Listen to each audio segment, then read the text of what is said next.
Hello students, welcome to my channel CBSE science with Aastha. तो आज शुरू करेंगे क्लास 9 का एक बहुत इंपॉर्टेंट चैप्टर जिसका वेटेज आपका फाइनल एग्जाम में रहेगा 6 marks and the chapter is improvement in food resources. बहुत इजी चैप्टर है, आपकी डेली लाइफ से रिलेटेड चैप्टर है। फूड, क्रॉप्स, एनिमल्स, डेयरीज, ये सब कुछ हम इसमें पढ़ने वाले हैं। सो स्टूडेंट्स, मैंने इस चैप्टर को डिवाइड किया है 3 पार्ट्स में, पार्ट 1, पार्ट 2 एंड पार्ट 3। सो आज हम शुरू करने वाले हैं पार्ट 1, जिसमें मैं आपको बताऊंगी sustainable agriculture, organic farming, types of crops and crop seasons के बारे में। इस वीडियो में डाले हैं मैंने अपने hand written very easy to learn notes. So video को पॉज करके स्क्रीनशॉट लेना मत भूलना, सो दैट आप उन नोट्स को लर्न कर पाओ अपने एग्जाम्स के लिए। तो बिना टाइम वेस्ट किए चलो शुरू करते हैं पार्ट 1। सोचो, अगर आज फार्मिंग इम्प्रूव ना हो तो कल हम सबको फूड की प्रॉब्लम हो सकती है। फूड कैसे मिलेगा? तो स्टूडेंट्स, आप सबको पता है पॉपुलेशन बढ़ती जा रही है, लेकिन हमारे पास लैंड तो लिमिटेड है ना। उतना ही लैंड है, उसी लैंड पर हम क्रॉप्स को उगा सकते हैं और उसी लैंड पर हम फूड को अवेलेबल कर सकते हैं। तो क्वेश्चन ये है कि कम लैंड पर ज़्यादा और हेल्दी फूड कैसे प्रोड्यूस करें। तो इस क्वेश्चन का आंसर आपको इस चैप्टर में मिलेगा। इस चैप्टर का मेन एम है फूड प्रोडक्शन को इंक्रीज करना, वो भी एनवायरनमेंट को डैमेज किए बिना और फ्यूचर जनरेशन का सोचकर कि ऐसा ना हो हम सारे रिसोर्सेज को अभी यूज़ कर लें और फ्यूचर के लिए कुछ भी नहीं बचे। ऐसा हमें नहीं करना। So we have to opt for some methods of cropping and everything, जिससे हमारी आज की रिक्वायरमेंट पूरी हो जाए, एनवायरनमेंट को कोई नेगेटिव इम्पैक्ट ना पड़े और फ्यूचर जनरेशन के लिए भी हम चीज़ों को सेव कर पाएँ। ठीक है, तो आज पार्ट 1 में this is improvement in food resources. Part 1 is going to be your introduction, sustainable agriculture, organic farming, types of crops and crop season. So this much we will include in part 1. So let us begin with part 1 notes. Screenshot लेना मत भूलना notes का।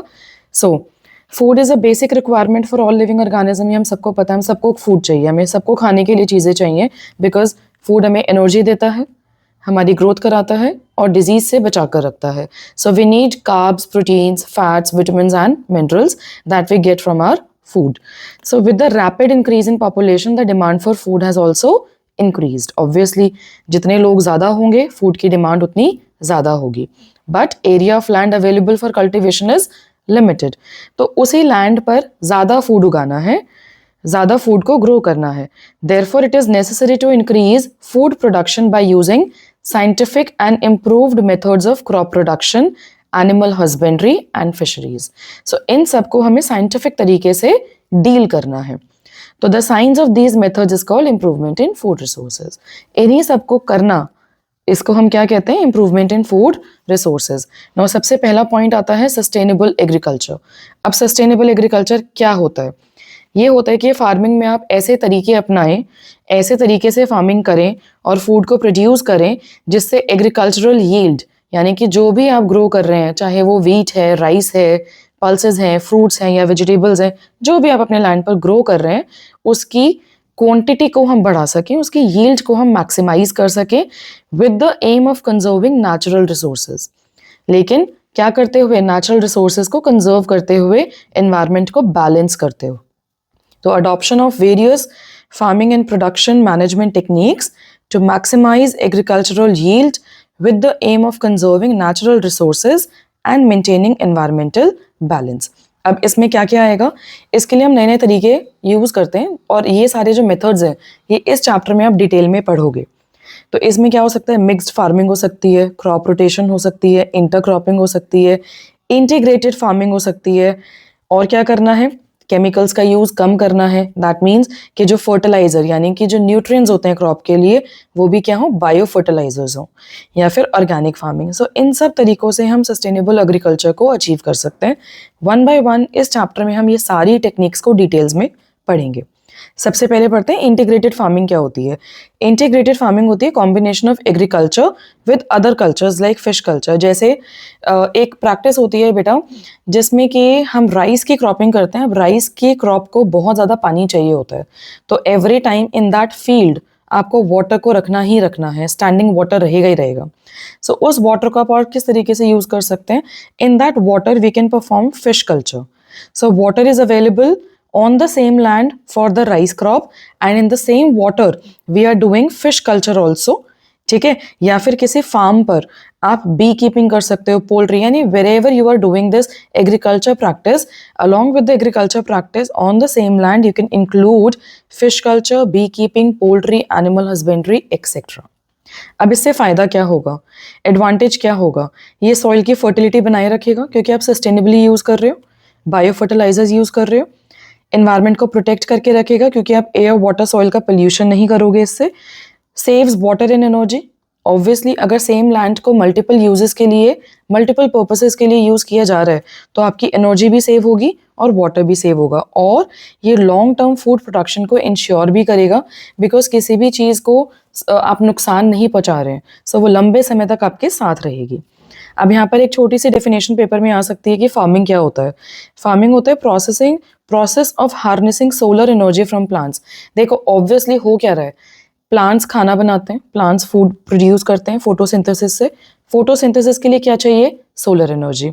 सो एक तरीके से plant क्या ले रहे हैं, सोलर एनर्जी को हार्नेस कर रहे हैं, यानी कि यूज कर रहे हैं किस चीज के लिए, फूड बनाने के लिए, और उस फूड को कौन कंज्यूम कर रहे हैं, हम लोग। So indirectly we are also using the solar energy. तो फार्मिंग क्या होती है, process of harnessing solar energy from plants and animals in the form of economic produce. Solar energy का इस्तेमाल करते हुए प्लांट्स और एनिमल के रास्ते से, यानी कि प्लांट्स और एनिमल्स का यूज करके कुछ ऐसी चीजें प्रोड्यूस करना जिनकी कुछ ना कुछ इकोनॉमिक वैल्यू है, जिनको आप बेचकर पैसा भी कमा सकते हो और खुद के लिए इस्तेमाल भी कर सकते हो। So this all comes under sustainable agriculture. Now time to time हुआ क्या था इंडिया में, जब बहुत ज़्यादा खाने की कमी हो गई थी, फूड की कमी हो गई थी, तो कुछ रेवोल्यूशंस आए थे उन चीज़ों की प्रोडक्शन को बढ़ाने के लिए। जैसे पहला था ग्रीन रेवोल्यूशन। ग्रीन रेवोल्यूशन कब आया, it was for the high production of food grains, wheat और राइस की प्रोडक्शन को बढ़ाने के लिए। देन ब्लू रेवोल्यूशन आया फिश प्रोडक्शन को इंक्रीज करने के लिए। देन वाइट रेवोल्यूशन आया मिल्क प्रोडक्शन को इंक्रीज करने के लिए। और येलो रेवोल्यूशन आया ऑयल सीड प्रोडक्शन को इंक्रीज करने के लिए। ऑयल सीड एज एन उन सीड्स को ज़्यादा ग्रो करना जिन सीड्स को क्रश करके हमें यूजफुल ऑयल्स मिलते हैं, for example sunflower oil, mustard oil, etcetera. All this comes under different agricultural revolutions in India. अब इसके बाद आता है ऑर्गेनिक फार्मिंग। सस्टेनेबल का मतलब सिर्फ आज का नहीं बल्कि कल का सोचना है, और जब हम केमिकल्स और इन सब चीज़ों का इस्तेमाल कम करते हैं जो एनवायरनमेंट को अफेक्ट करते हैं, तो एक नया कॉन्सेप्ट आता है ऑर्गेनिक फार्मिंग। तो ऑर्गेनिक फार्मिंग आपके सस्टेनेबल एग्रीकल्चर का ही एक पार्ट है, ठीक है। सो अब ऑर्गेनिक फार्मिंग क्या होता है, it is a method of agriculture in which crops are grown using natural inputs. Natural चीज़ों को जो नेचर ने हमें खुद दी हैं उनका इस्तेमाल करके, केमिकल फर्टिलाइजर्स, पेस्टिसाइड्स और हर्बिसाइड्स को यूज ना करके क्रॉपिंग करना, we call it organic farming. आजकल आप लोगों ने देखा होगा फ्रूट्स और वेजिटेबल्स जब आप जेप्टो से या कहीं से भी ऑर्डर करते हैं तो वहाँ पर कैटेगरीज होती हैं that you want organic cucumber, organic tomato, so organic stamp is there over the vegetables and fruits। तो वो क्या बताता है कि उनको without using chemicals grow किया गया है। तो अब अगर केमिकल यूज़ नहीं करने तो क्या यूज़ करना है, यहाँ पर प्लांट को न्यूट्रिशन देने के लिए यूज़ की जाती है ऑर्गेनिक मेन्योर। ऑर्गेनिक मेन्योर में आपकी कंपोस्ट आती है, ग्रीन मेन्योर आती है, फार्म यार्ड मेन्योर आती है और वर्मी कंपोस्ट आती है। कंपोस्ट क्या होता है, सिंपल, जितना भी आपका फ्रूट्स और वेजिटेबल वेस्ट है, पिट को डग आउट करो in your garden, cover it with the soil and leave it for some time, ठीक है, it will convert into your compost। green manure क्या होती है, जितने भी फार्मर्स होते हैं वो ग्रीन मेन्योर फॉलो करते हैं, यानी कि जो भी लैंड के ऊपर ग्रीन उगा है उसी की प्लोइंग कर दो, प्लोइंग करके सॉइल के साथ मिक्स कर दो, डिकम्पोज होगा, वो ग्रीन पोर्शन का जितना भी न्यूट्रिएंट है वापस से सॉइल में आ जाएगा। फार्म यार्ड मेन्योर क्या होता है, फार्म्स के ऊपर जो भी वेस्ट वगैरह है वहाँ से मेन्योर बनाई जाती है। वर्मी कंपोस्ट क्या होता है, अर्थ वॉर्म्स। ये जो आपका कंपोस्टिंग का मेथड है इसी के अंदर अर्थ वॉर्म्स को डाल दो, तो अर्थ वॉर्म्स इस प्रोसेस को फास्ट कर देते हैं, ज़्यादा न्यूट्रिशियस कर देते हैं, ठीक है। So that compost will be known as vermi compost. That means decomposition of fruits and vegetables peels with the help of earthworm will give you vermi compost. इन चारों के बारे में अभी डिटेल में इस चैप्टर में फिर दोबारा से आएगा, I will tell you more at that time. So यहाँ पर ऑर्गेनिक फार्मिंग में होगा कि it relies on bio pesticide. अब यहाँ पे कोई भी केमिकल पेस्ट लग सकता है, पौधे खराब हो सकते हैं, क्रॉप खराब हो सकती है, उनको डिजीज हो सकती है, तो उससे बचाने के लिए हम केमिकल का इस्तेमाल नहीं कर रहे हैं। We are using bio pesticide which are neem based products. नीम का ट्री होता है, neem is very good, it actually prevent crops, it actually prevent the crops getting harmed by pesticides, insects, etc. सो अब इसमें यहाँ पर क्या होगा, केमिकल यूज नहीं हुए तो सॉइल की जो अपनी नेचुरल फर्टिलिटी है वो मेंटेन रहेगी, ठीक है। एंड इसमें होगा क्या, ये इको फ्रेंडली है और सस्टेनेबल फार्मिंग प्रैक्टिस है। सो इसके एडवांटेजेस क्या हैं, सॉइल की हेल्थ अच्छी हो जाएगी, पोल्यूशन नहीं होगा, सेफ और हेल्दी फूड आपको खाने को मिलेगा, तो आपको भी न्यूट्रिशियस फूड मिल रहा है, केमिकल्स नहीं मिल रहे हैं, और इकोलॉजिकल बैलेंस भी बना रहेगा बिकॉज हम एनवायरनमेंट के किसी भी पार्ट को हार्म नहीं कर रहे हैं। So this is all about organic farming. अब इसके बाद आता है कि हम इतनी देर से फार्मिंग किए जा रहे हैं, क्रॉप्स उगाने की बात कर रहे हैं। अब क्रॉप्स हो कितने टाइप्स की होती हैं, क्या क्या होती हैं। See if I talk about plant के पास रूट है, सीड्स हैं, शूट है, लीव्स हैं। सो अलग अलग प्लांट के अलग अलग पार्ट्स एडिबल होते हैं, यानी कि जिनको हम खा सकते हैं, तो उनके बेस पर भी आपके टाइप्स ऑफ क्रॉप्स हो सकती हैं। फॉर एग्जाम्पल सीरियल क्रॉप्स, ये क्या होती हैं, they are rich in carbohydrates, so they are based on seeds. So wheat, rice, maize, barley, sorghum etcetera आपका सीरियल क्रॉप्स में आएगा। फिर पल्सेस भी आपकी सीड प्लांट है। सो ये किस में रिच होती हैं, they are rich in proteins, यहाँ से आपको प्रोटीन मिलेगा, तो जितनी भी आपकी पल्सेस दालें हैं वो सारी इस कैटेगरी में आ जाएंगी, पी, चना, ब्लैक ग्राम एक्सेट्रा। थर्ड आता है ऑयल सीड, यानी कि वो सीड्स जहाँ से हमें ऑयल एक्सट्रैक्ट हो सकता है, they are rich in fatty acids, जैसे कि सेजमे, तिल, मस्टर्ड, सनफ्लावर, ऑलिव, ग्राउंडनट, ऐसे बहुत सारी तरह के सीड्स होते हैं जिनको क्रश करके ऑयल को निकाला जा सकता है। After that there are nuts and dry fruits सबको पता है, almonds, walnuts, they are very high in protein and fatty acids. जब कभी भी क्विक सोर्स ऑफ एनर्जी चाहिए तो we eat handful of dry nuts, handful of dry fruits, so they give us instant energy. Okay, इसके बाद आते हैं fruits. तो फ्रूट्स सबको पता है, apple, orange, mango, anything. Fruits are rich in minerals and vitamins, they protect us from diseases. Now vegetables क्या होते हैं, they are the edible parts of herbaceous plants. अब हर्बेशियस प्लांट्स के जो पार्ट्स हैं वो कुछ भी हो सकते हैं। फॉर एग्जाम्पल किसी प्लांट का रूट है जो हम खाते हैं, फॉर एग्जाम्पल कैरेट हो गया, रेडिश हो गया, स्वीट पोटैटो, बीट रूट। किसी प्लांट का हम स्टेम खा सकते हैं, फॉर एग्जाम्पल शुगर केन से आपकी शुगर बनाई जाती है, जागरी, ये सब कुछ आपका शुगर केन से बनता है। देन बनाना, देन बैम्बू, मस्टर्ड, इन सब का हम स्टेम यूज कर सकते हैं। कुछ प्लांट्स होते हैं जिनके जो अंडरग्राउंड स्टेम है वो मॉडिफाई हो जाती है and we use it as vegetables, for example potato, onion, garlic and ginger. ना कुछ प्लांट्स के हम लीव्स भी खाते हैं and we call them as leafy vegetables. For example सर्दियों में तो बहुत आता है, spinach, lettuce, cabbage, radish, methi, pigweed होता है आपका बथुआ etcetera.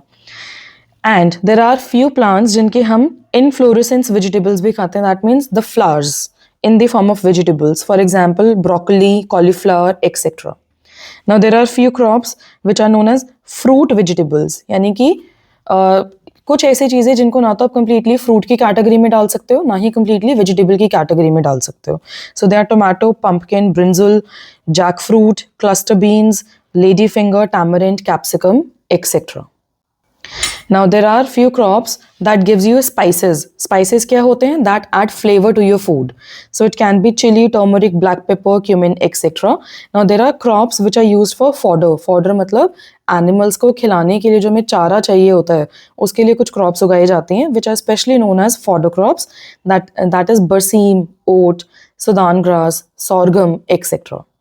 Now other than this we have few other crops जिनको हमने किसी कैटेगरी में नहीं डाला है, for example cotton, tobacco, T, coffee, chocolate, peppermint etcetera, so they comes under other crops category.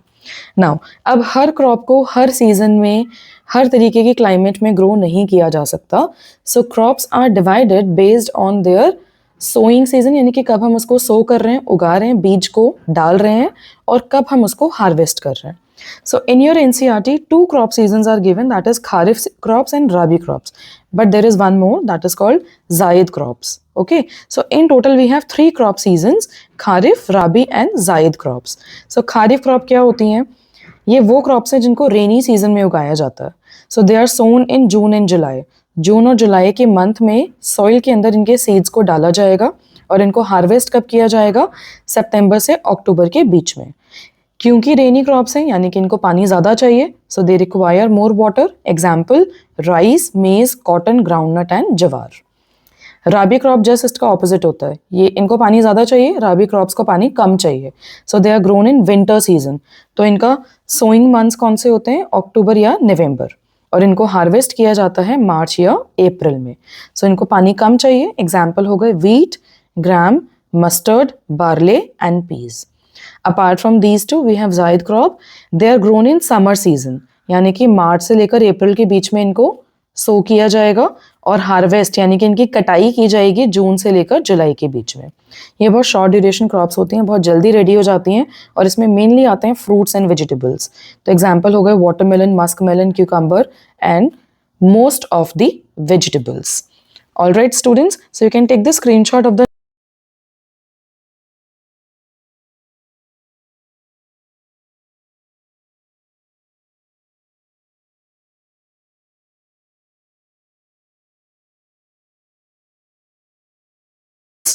Okay.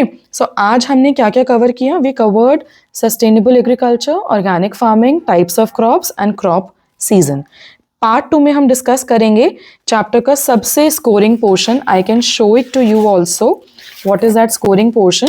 That scoring portion is this: improvement in crop yield, जिसको हमने 3 parts में डिवाइड किया है. वैरायटी को इंप्रूव करना, प्रोडक्शन को improve करना और क्रॉप की प्रोटेक्शन करना.